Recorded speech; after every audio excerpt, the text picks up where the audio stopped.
नमस्कार साथियों, मैं हूं आपका होस्ट दोस्त सुशांत राज। स्वागत करता हूं आपका अपना YouTube channel the golden study point. साथियों, आज हम लोग बात करेंगे करंट इशूज में एक न्यू टॉपिक के ऊपर जो कि काफ़ी ज़्यादा सुर्खियों में चल रहा है। आज जो हमारे पास टॉपिक है वो है is calf serum used in corona virus vaccine.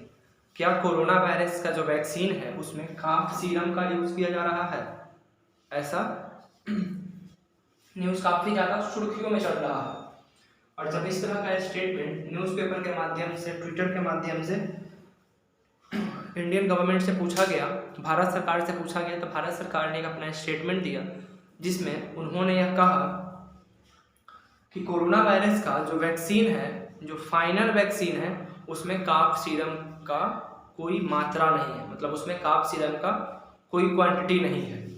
तो हम लोग यह जानने की कोशिश करेंगे कि क्या फाइनल जो वैक्सीन है उसमें नहीं है काफ सीरम। क्या इसके प्रोसेस में काफ सीरम का यूज किया जा रहा है? क्या काफ सीरम का यूज इसके वैक्सीन बनाने के प्रोसेस में काफ सीरम का यूज हो रहा है? सबसे पहला जो चीज है हम लोगों के पास, वो काफ सीरम क्या होता है, इसके बारे में जानने का प्रयास करते हैं। जैसा कि आप लोगों को मालूम है, काफ मीन्स होता है काऊ का जो बेबी होता है, जो बछड़ा होता है गाय का, उसको काफ कहा जाता है। और सीरम क्या होता है? तो सीरम एक बायोलॉजिकल वर्ड है, उसको समझने का प्रयास करते हैं। साथियों, सीरम को समझने से पहले आप लोगों को स्ट्रक्चर ऑफ ब्लड समझना होगा। जो स्ट्रक्चर ऑफ ब्लड है, उस ब्लड में क्या क्या पाया जाता है। तो ब्लड में जैसा कि आप लोगों को पता है कि ब्लड का फॉर्मेशन प्लाज्मा, डब्ल्यूबीसी, आरबीसी के मिलने से होता है, जिसमें प्लाज्मा का परसेंटेज 55% होता है, डब्ल्यूबीसी व्हाइट ब्लड सेल जो 1% पाया जाता है, और आरबीसी रेड ब्लड सेल जो कि 44% होता है। अब हम प्लाज्मा की स्ट्रक्चर को समझने की कोशिश करते हैं। तो प्लाज्मा में क्या क्या होता है? तो प्लाज्मा में 92% वाटर होता है, 2% उसमें प्रोटीन होता है, और 1% उसमें मिनरल सॉल्ट होता है। यानी कि प्लाज्मा पूरी तरह से किससे बना हुआ है? वाटर से बना हुआ है। अगर आप प्लाज्मा का कलर देखिएगा तो येलोइश होता है, वो हल्का पीला रंग का होता है, मतलब लाइट येलो होता है वो। अगर आप प्लाज्मा का कलर वगैरह इंटरनेट पे सर्च करके देखिएगा तो हल्का पीला कलर का होता है, ठीक है। तो ये चीज होता है। सीरम जो है, सीरम क्या होता है? तो सीरम को समझने से पहले आपको ये एक और टर्म समझना होगा, clotting of blood. Clotting of blood का मतलब होता है कि ब्लड का थक्का जमना। जैसे हमारे बॉडी का कोई पार्ट कभी किसी चीज के माध्यम से कट जाता है, तो उस क्रम में क्या होता है कि उसमें से बहुत ज़्यादा ब्लड आना स्टार्ट हो जाता है।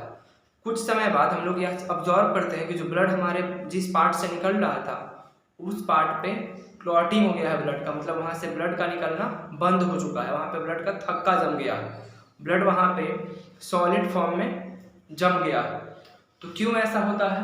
एक्चुअली में ये जो प्लाज्मा देख रहे हैं, प्लाज्मा में एक और सब्सटेंस पाया जाता है जिसका नाम है फाइब्रिनोजिन है, और विटामिन के, ये दो चीज पाया जाता है।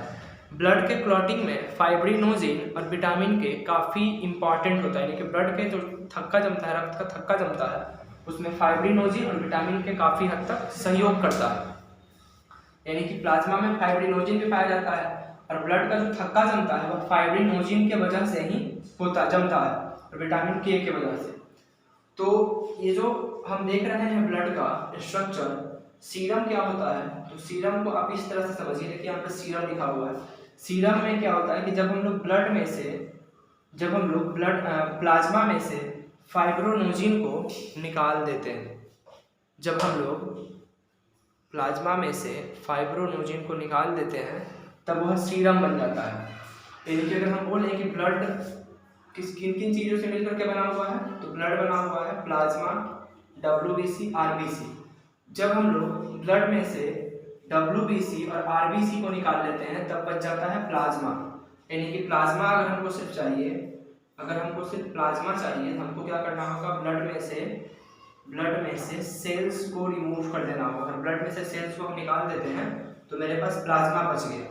अब ये जो प्लाज्मा बचा, इस प्लाज्मा में से अगर हम फाइब्रिनोजिन, जो क्लॉटिंग ऑफ ब्लड का कारण है, मतलब ब्लड के थक्का जमाने में काफी हद तक ये सहयोग करता है, तो इस वाले सब्सटेंस फाइब्रिनोजिन को अगर हम निकाल देते हैं प्लाज्मा में से, तो वही सीरम हो गया। यानी कि जो मार्केट में ये न्यूज़ काफ़ी ज़्यादा सुर्खियों में चल रहा है कि सीरम को बनाने में गाय का जो बछड़ा है उसका काफ़ी ज़्यादा हत्या किया जा रहा है, ये अफवाह है, ऐसा कुछ नहीं है।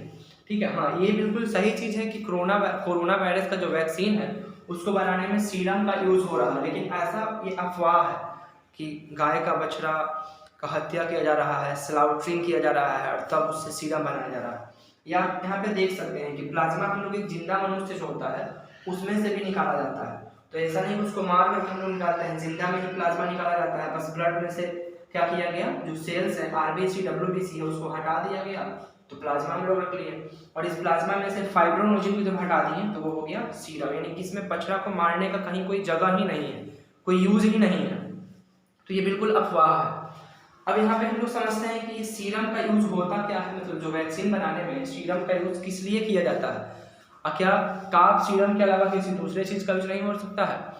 तो ये जो अभी न्यूज ये ट्रेंड कर रहा है कोरोना वायरस वैक्सीन, एक्चुअली में जो भी हमारे बीच अभी वैक्सीन है, चाहे वो पोलियो का वैक्सीन है, रेबीज का वैक्सीन है, जो भी वैक्सीन है उस वैक्सीन में सीरम का यूज किया जाता है। उस वैक्सीन में सीरम का यूज किया जा रहा है, ये आज नया नहीं है, बहुत पहले से चल रहा है। सीरम क्या होता है, तो जैसा कि आप लोगों को पता है कि वैक्सीन में क्या दिया जा रहा है, जो हम लोगों को वैक्सीन दिया जा रहा है वो वैक्सीन में कोरोना का डेड सेल दिया जा रहा है। मतलब कोरोना वायरस का ही जो मृत अवस्था है, मृत कोशिका है, उसको हमारे बॉडी में इंजेक्शन के माध्यम से डाला जा रहा है, यानी उसको इंजेक्ट किया जा रहा है डेड सेल को।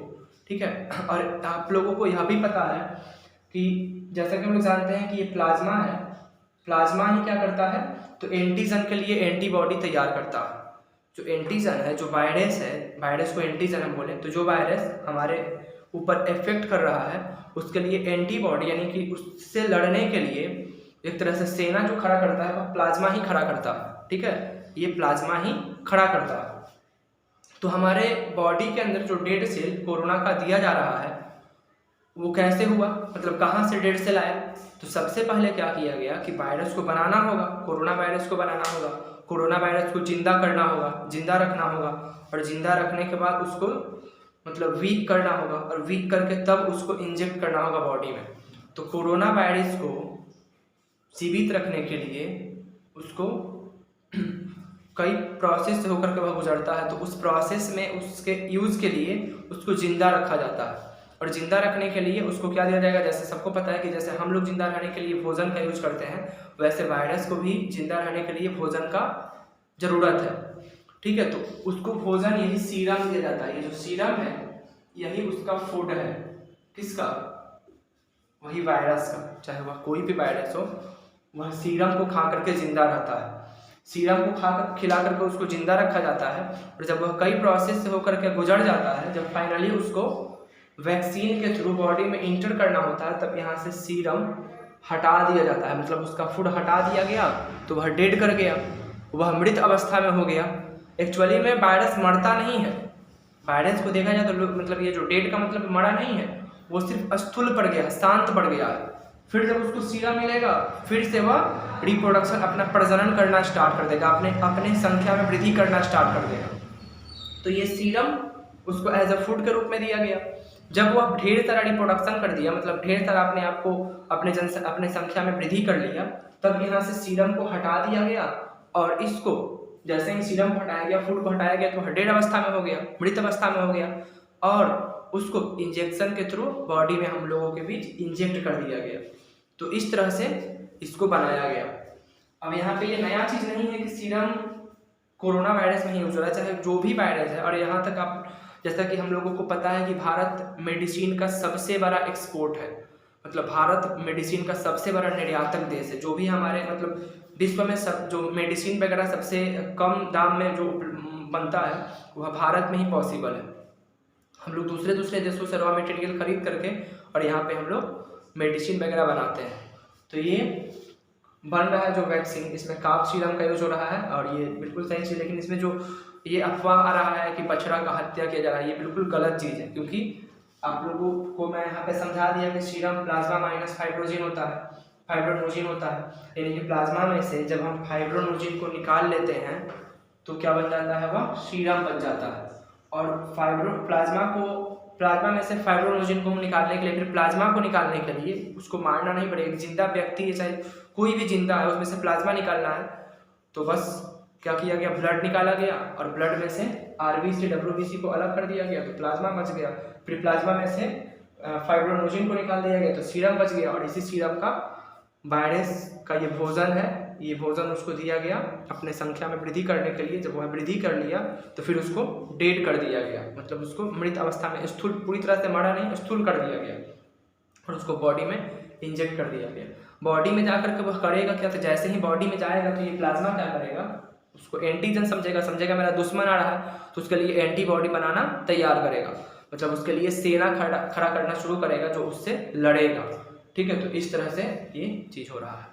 ये काफ़ी मतलब मैं आपको बहुत ही शॉर्ट टर्म में इसको समझा दिया। एक्चुअली में ये काफ़ी बड़ा, मतलब इसको डिफाइन करने में काफ़ी लंबा, ये इतना जो आप देख रहे हैं बहुत छोटे से वर्ड में इसको मैं समझा दिया। ये एक्चुअली में बहुत बड़ा डिटेल में इसको समझने की कोशिश, मतलब यहाँ पे यूज़ होता है, लेकिन मैं आपके बीच बहुत ही कम समय में इसको समझाने का प्रयास किया। अगर यह प्रयास अच्छा लगा हो तो अपने दोस्तों के बीच शेयर करें, चैनल को सब्सक्राइब करें और वीडियो को लाइक करें। Thank you, thanks for watching.